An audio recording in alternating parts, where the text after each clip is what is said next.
The final report, you'll be glad to know, is the Contact Monkey Global State of Internal Communications 2026. Now, this report comes at a very interesting time for the profession. I've talked about that a lot already this year, about the sort of crossroads we're at. The headline finding in this report is what they're calling the culture gap. So the distance between what organisations say they want from internal communications and what they've actually resourced that function to deliver. The data on team size tells a bit of a story. 67% of internal comms teams have 5 or fewer people. Nearly 1 in 5 operates as a single person function. And while 70% of organisations have a communication strategy in place, 54% say that they don't have the resources to deliver it. Now, that gap between intent and capability runs through the entire report, and I think tracks to what we've talked about already today. On engagement, the picture is steady but stagnant. So most organisations are sitting at moderate. So employees are kind of coping rather than fully connecting. Leadership communication is earning reasonable confidence. 65% rate their leaders as transparent. But trust is conditional. Only 9% trust leadership messaging completely, 9%, while a third trust it only somewhat, rarely, or not at all. Feedback collection is near universal at 95%, which when you read that, you think this is great, 95%.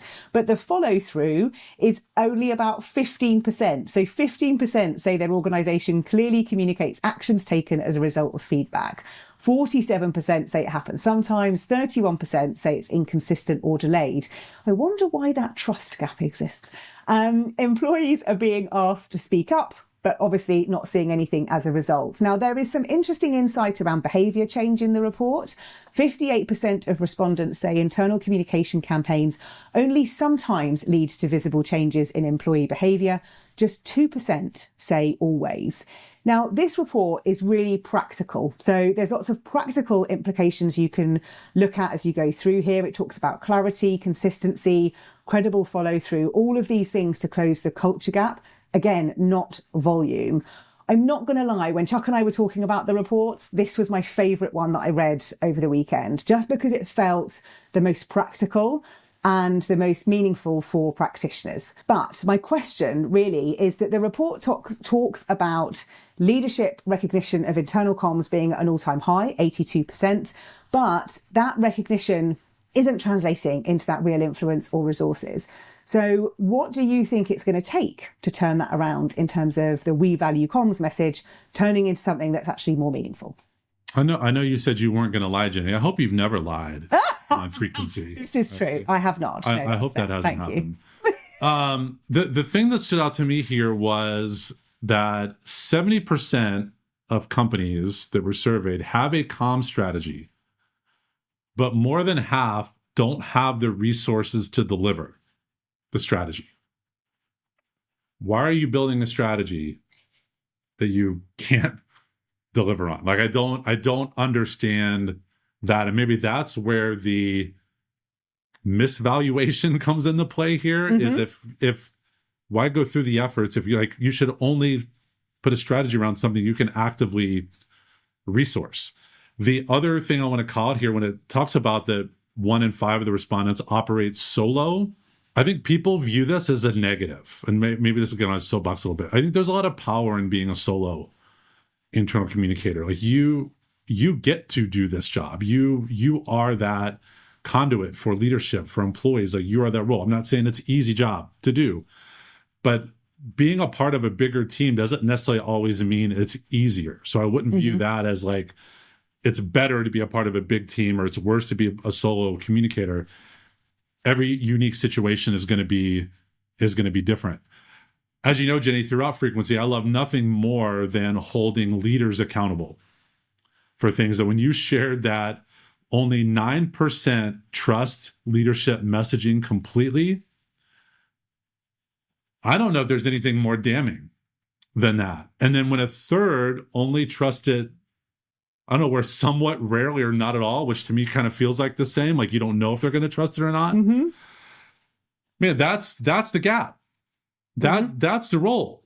If the people that are leading your organization aren't trusted in what they say, like, comms isn't the solution to that. It's more I guess a symptom of like how can you fix that? I don't have that answer.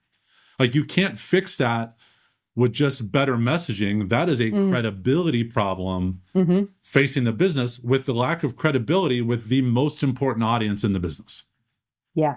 And I think this is why I liked this report so much, because I felt like it had stuff I could take away and apply to my strategy. Like the trust gap is huge. So what can we do in comms to really address that and have really practical conversations on the back of it? Yes, that is part of the leadership role, but comms has such a huge role in that's so important to get right. So there was a lot in here that I just thought was really helpful. And I think thinking about your role and thinking about your strategy and actually what you can deliver is really important. To echo your point of being a team of one, I was often a team of one, but I ran my function like a consultancy. So I had people that were freelancers that would help with content, with projects, with graphic design.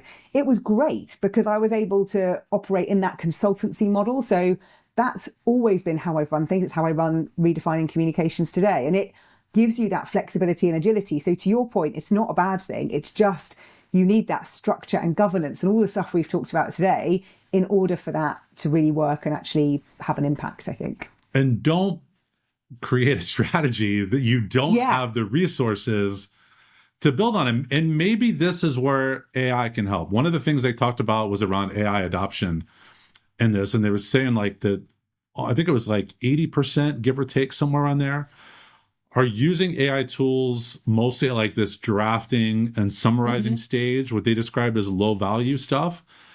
I don't think that's low value at all. I think that if you are a team of one or a team of few, that's actually quite valuable. And people have to start somewhere with using AI. And if that's where you start, then that's where you grow from. It's in the grand scheme of business. Yes, AI has been around for a long time, but it's accessible to people like communicators, HR leaders. Let's say it's been in the last 3 years. Only a few, of course, are going to be using this for things like strategy and insights, but they also started the drafting and summarizing in those areas too. So don't feel like you're behind. Just feel like you're growing. And if you're a team of one or a team of few, AI can help. This is where it can accelerate that work, even if it is just starting with that drafting stage. But I think there's also a point here about that gap between creating a strategy and then your ability to deliver that, which I think if I look at the sort of the shaming around, you're only using AI for this, oh God, you're so behind. Like that's where people then go, oh God, let's put more in our strategy, but we can't actually deliver it. Do you see what I mean? Like I think there is this element of people, and not everybody's on LinkedIn and all of that, but if you're listening to all of that noise and you're not focusing your attention into the right places that align for you in terms of where you are or they're helpful for you, and you're just absorbing all of it, you're going to feel very quickly like you need to put all of these things into your strategy, which you're not going to be able to do. And I think that's really important. I think that is probably part of that challenge as well.